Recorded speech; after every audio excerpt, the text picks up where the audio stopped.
Greetings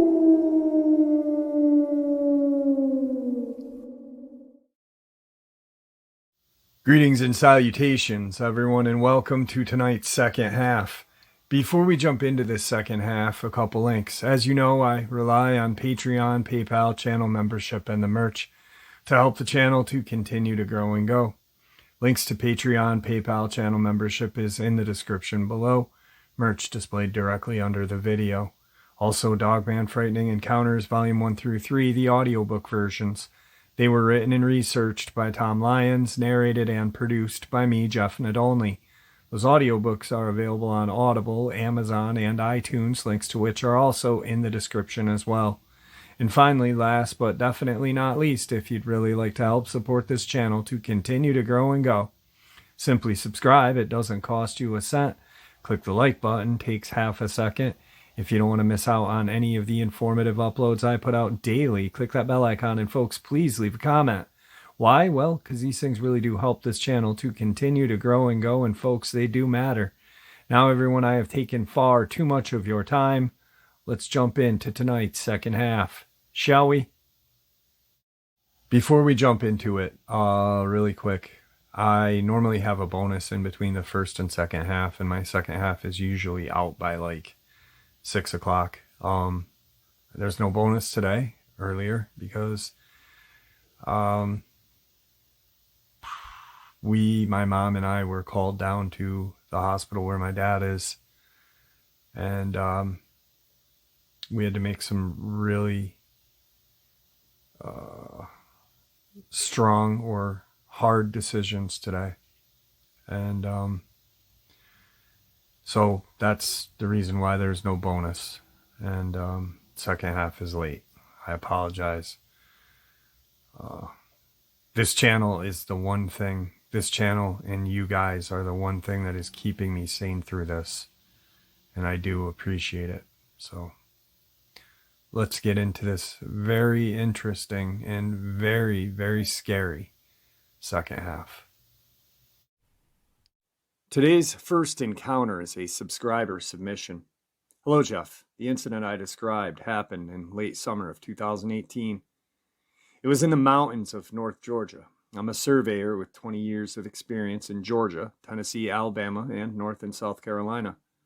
So, as you can imagine, I'm extremely comfortable in the woods as I spend much of my time outdoors, most of that being very far back in the forest. On the day this happened, I was surveying a piece of property around a small Corps of Engineers lake, bordered by a large tract of national forest. I was operating a robotic survey total station, which means you don't need a partner to run a survey crew. And instead of having 2 or 3 people on the crew, you generally work alone. The property was fairly large, approximately 500 acres, made up mostly of steep mountains and howls covered by dense mountain laurel. I'd just finished cutting a traverse along the property line, running to the top of the ridge, roughly 350 to 400 feet away with my machete. Traverse lines are typically 5 feet wide and cut as close to the ground as possible to ensure a line of sight for the instrument. I had just walked down the slope to get ready to traverse to the top of the ridge when I noticed someone or something, hairy, wearing a hat, slowly walk across the opening that I had just made a few minutes earlier. At that time, I thought somebody must have been walking or hiking top of the ridge, as it's not uncommon to see people from time to time, but then I realized it was way too hot to be wearing a large, shaggy brown jacket, as it was in its high 90s. At this point, I took out my headphones and started paying closer attention to the situation. I walked to the top of the ridge to see what was going on and noticed disturbed vegetation leading in the direction I saw it walk. Thinking harder about what was happening, I realized the lower limb on a tree I saw this thing walk behind was at least 6 feet tall, and what I originally thought to be a hat was most likely pointed ears. I could hear something moving in the distance coming from the area I'd walked to, so I decided to start making the 45-minute walk back to my truck. I could hear movement up on the ridge during my walk back, but I didn't think it was moving in reaction to me necessarily, although I wasn't willing to wait around to find out. I made it to my truck, and since then I've only told 2 people about this experience. That's pretty much as far as this encounter goes. Now I know this was not a bear, as I've seen them around my whole life. I've definitely been deep in the woods and on several occasions experienced all sounds and signs of life just disappear at the drop of a hat. Thank you for letting me tell you about my experience, and I hope it helps someone else understand that they are not alone in their experiences. So after the subscriber reached out to me, asked about a case of a surveyor that went missing back in 2002. I thought he was talking about Nancy Shaw, the Georgia doctor, but no, he was talking about this case. Funny enough, this is the second surveyor that I've interviewed or had their encounter on this channel. The first one was Bray Road. He was in the area of Bray Road, and he actually saw one of these creatures in a kind of a refuse pit, I guess. But yeah, but this is the case that he was referring to, and I'm going to share a little bit of the information so he can hear it and you guys can as well, because this case happened roughly around where he was. I mean, give or take a few hundred miles, but these things can travel. They are nomadic. They don't just settle down and build a fort and live. They are constantly moving. The case of Christopher Tompkins takes some strange turns. Many believe this supernatural element or otherworldly component. So this missing persons case gets quite interesting. January 25th, 2002, Christopher Tompkins was a 20-year-old young man living with his mother, working for a surveying company. His mother knew the owner of the surveying company. She babysat his children. Christopher arrived at work at 8 in the morning, left his car at the office, and rode with a co-worker to their job site that day in Ellerslie, Georgia. They were working on County Line Road in Ellerslie, part of Harris County. 4 men were working in line formation, with Christopher being at the end of the line. Each surveyor was about 50 feet away from the next in line. The men took a lunch break and got back to work. One of the co-workers was having a conversation with Chris. At one point, he looked away from Chris to complete a task, and about a minute later said something else. When he got no response, he lifted his head up and looked in the direction where Chris was. But there was no Chris. Initially, he thought he may have stepped into the trees to use the bathroom. He called to him a few more times. There was no response. He let the other workers know, and together they walked down where Christopher was. With still no answer, they discovered Christopher's work boot hanging on top of a barbed wire fence and all his work tools on the ground, but no Christopher. After not being able to find him, they called 911 to report him missing. The police advised that they could not investigate until after a 24-hour period of time had passed. Christopher's mother was notified that Christopher was missing around 4:15 p.m. She questioned why it took so long for someone to let her know what was going on. The next day, after the required 24 hours had passed, the police conducted an area search. Near where the boot was found, they found a blue piece of fabric that matched the material of Christopher's work pants. They also found 12 cents on the ground right underneath it, as it had fallen from his pockets. They would find nothing else. The co-workers were questioned, although the police publicly stated they believed Christopher had just walked off. One co-worker obtained an attorney a week after, although no one is sure why. Christopher's mother believes the co-workers know more than what they are saying, and she also believes that Christopher is no longer alive and met with foul play. 5 months after his disappearance, a local farmer was walking his property and finds a lone boot in the swamp at the edge of his land. This boot would be identified as Christopher's, and it is determined to be less than a mile from where the spot was where he disappeared from. Now, I've talked about this case plenty of times. There is lots more information. But I believe there was foul play, but not of the human kind.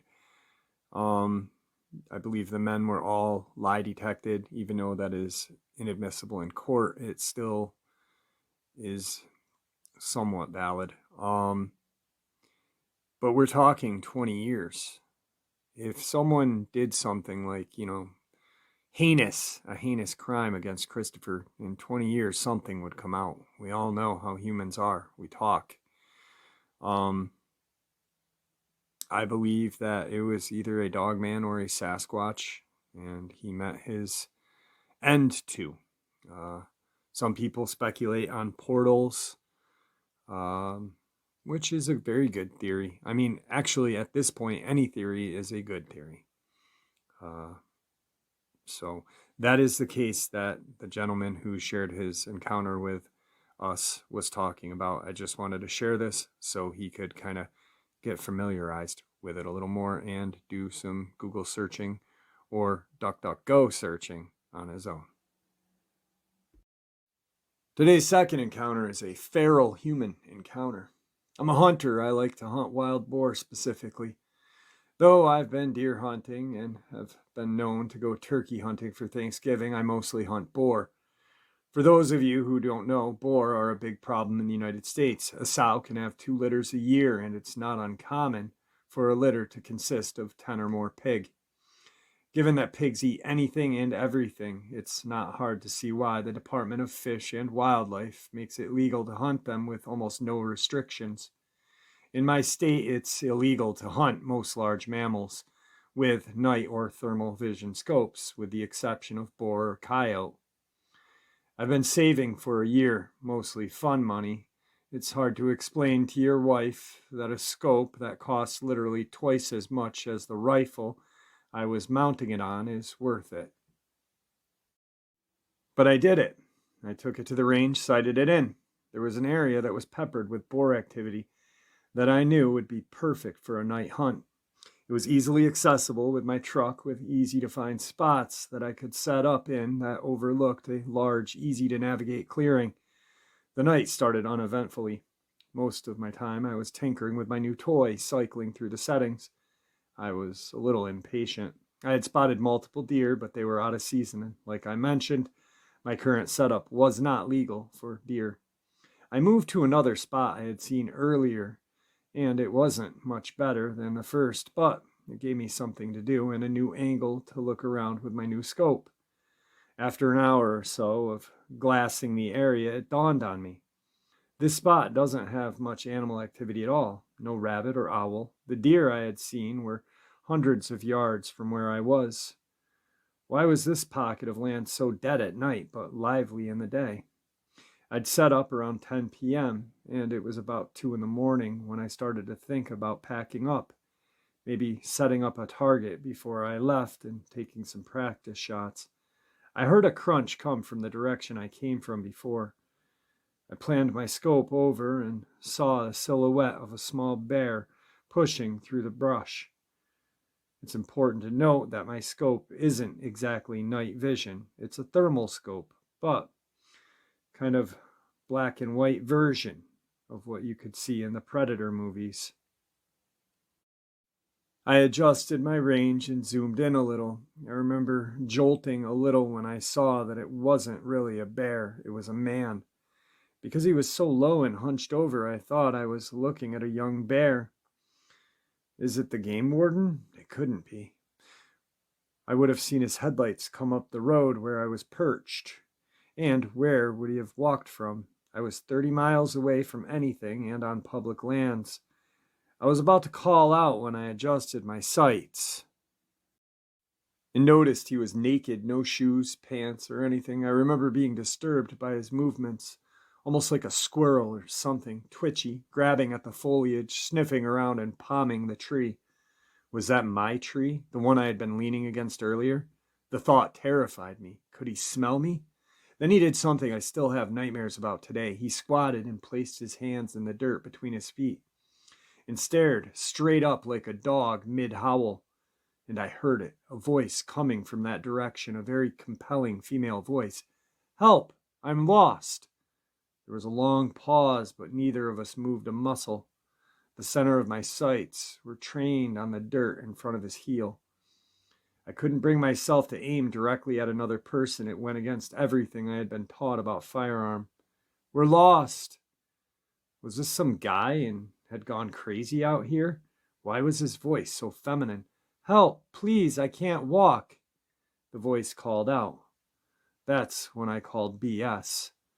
Not only could he walk, when I first saw him, he was traversing the land with ease for a naked person. So good I mistook him for a bear. That's messed up. This guy was trying to lure me to him with a damsel in distress routine. Luckily, the lack of activity before caused me to pack up most of my gear. I think I may have left behind a hat and a sitting pad, but I didn't give a crap at that moment. I took my eyes off him for just a moment to get my pack on, buckled my chest strap, and scrambled for my rifle. To my horror, he was in the same position, but his face was staring in my direction, and I swear I saw him smile. The thermal scope has an effect that makes an animal's eyes appear white. How the hell had he heard me get up and put my gear on? He must have easily been 150 yards away. "Piss off," I screamed in that direction. He stood upright, and it hit me how tall and skinny he was. Easily 6 feet and lean. He took a couple long strides in my direction, and I instinctively sent a round sailing above his head into the tree line. He was freaky as hell, but he didn't really threaten me. What would I tell the cops? I was unwilling and unready to shoot someone. He stopped dead in his tracks and hunched over down on all fours. "The next one will screw you up. Go away." He stayed on all fours, and this time I had my sights trained on the center of him. His eyes were just above the grass like a large cat or something. I was trying to stop my trembling, and I knew that my voice had a crackle in it. I was terrified. That standoff probably only lasted a minute or two, maybe less, but it felt like forever. In an instant, he bolted left toward the tree line opposite the road. So much for not being able to walk. I could barely keep an eye on him with my scope, he moved so fast. He disappeared into the brush, and I sent another bullet, sailing high in his direction, racked another round and tried to pocket that mag and swapped out for a fresh one, but I dropped it. I didn't bother looking for it. I wasn't far from my truck, and I wanted to get out of there. I could hear him in a distance yelling in this weird sound that could have been a laugh or a cry. I scrambled up the trail and arrived to my truck, out of breath, tossed my gear into the cab, kept my rifle in the passenger seat, and sped off. For the longest time, I told the story from a perspective of having spotted a deranged crackhead living off the land like some sort of caveman. I reported it to Fish and Game, but all they did was scold me for hunting at night alone. I never received an update. It wasn't until I told this story on a camping trip that my nephew told me about Wendigo, rake, and skinwalkers. My story scared the shit out of him because the spot we were camping in was technically the same forest I saw that thing, just 50 miles east of it. He was so spooked, his mom, my cousin, had to take him home. She was really upset. I've gone down the rabbit hole on these stories.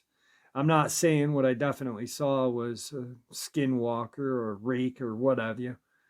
I'm saying if these things exist, I may have dodged quite the bullet that night.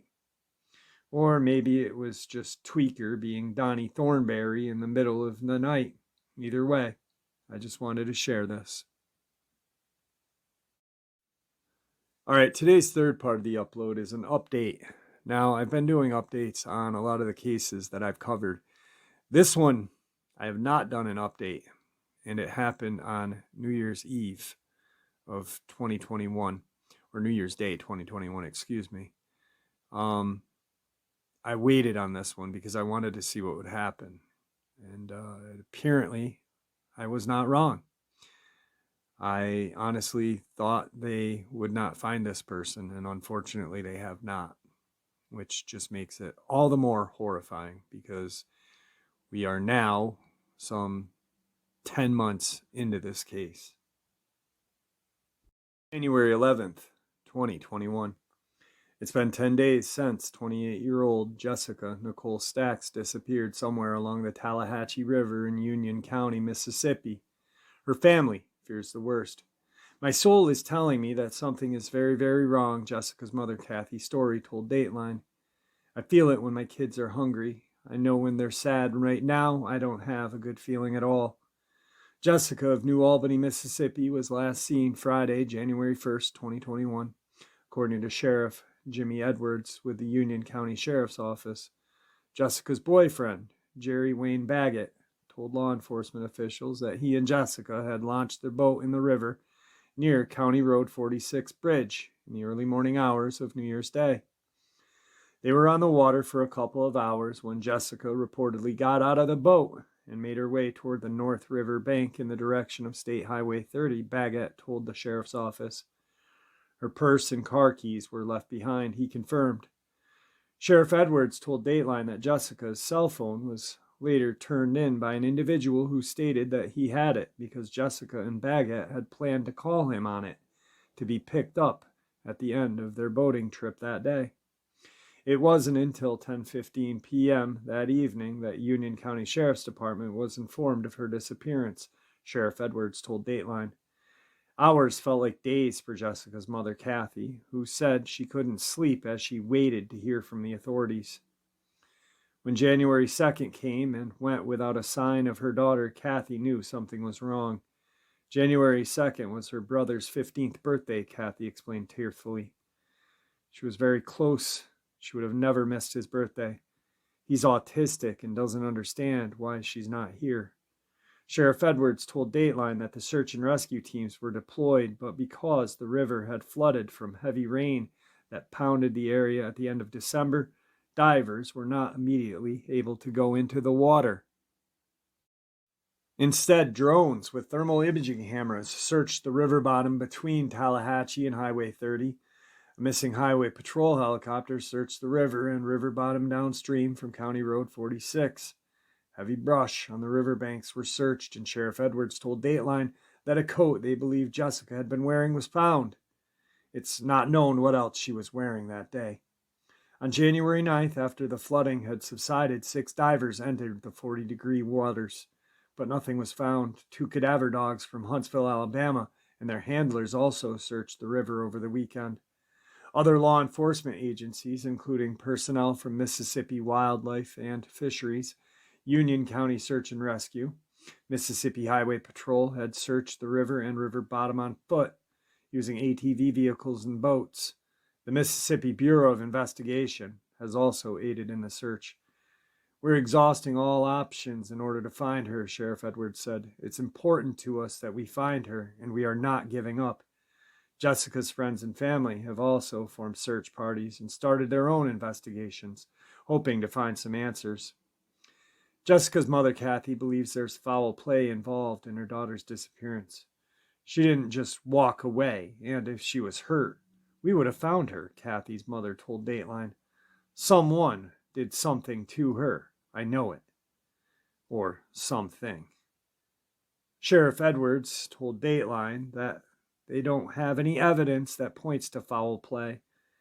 He added that they are following every lead and encourage anyone with information to call the sheriff's office. It's been a roller coaster ride and I'm hurting, Kathy told Dateline.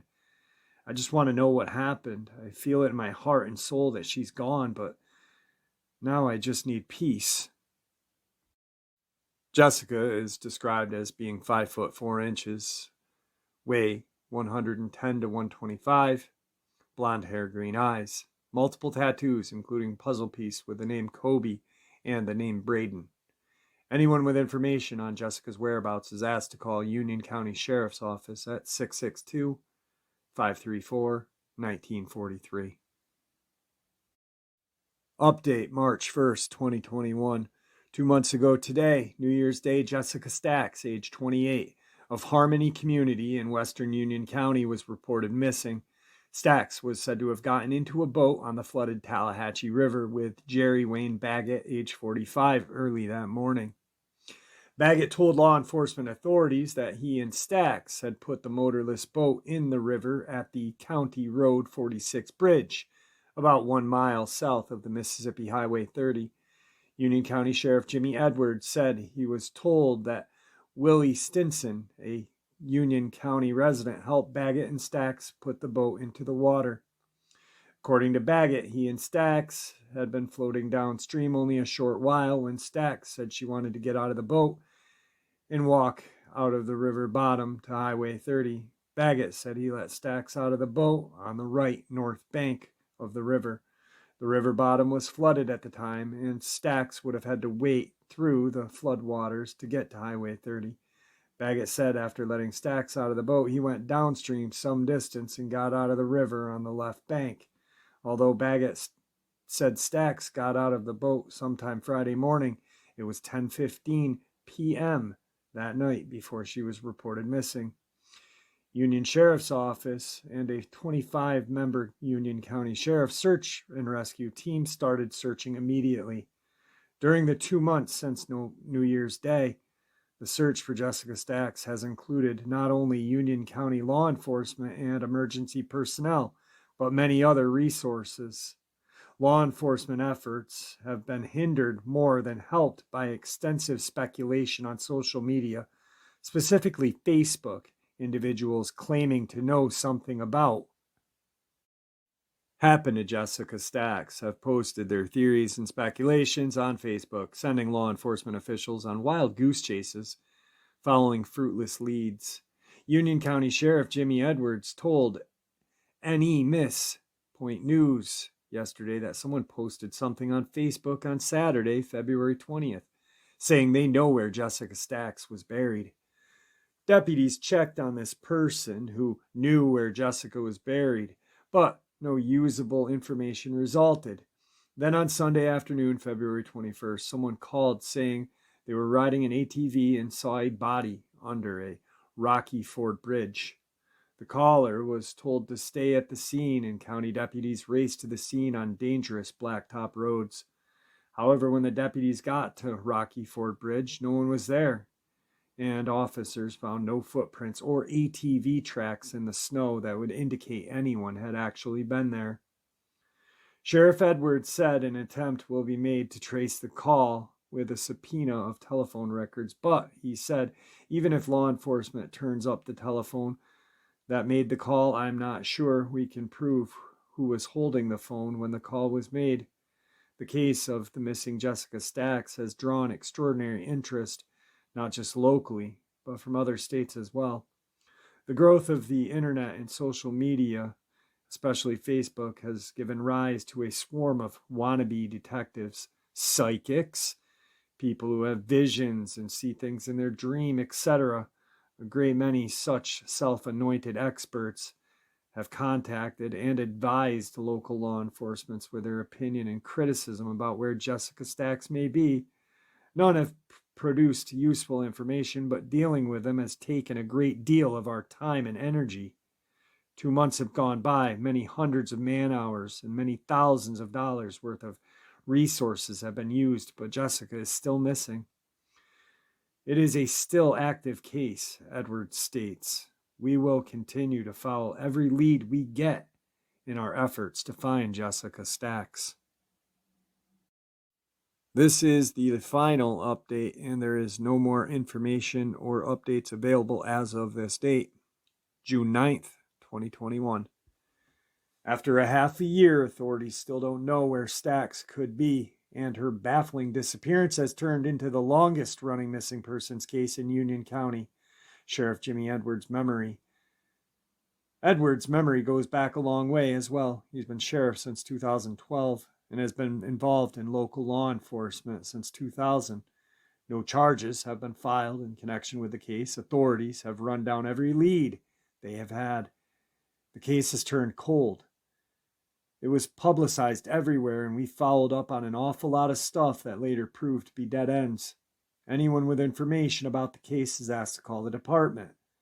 Jessica Sweenor Stax, 28, was reported missing just after 10 p.m. Friday, January 1st. Stax and a male companion launched a boat in the Tallahatchie River Friday morning, January 1st, at County Road 46. The two apparently planned to float downstream on the little tin boat. When the water was high, people often shoot wild hog from the river. It's unclear if that's what she and her male companion planned on doing.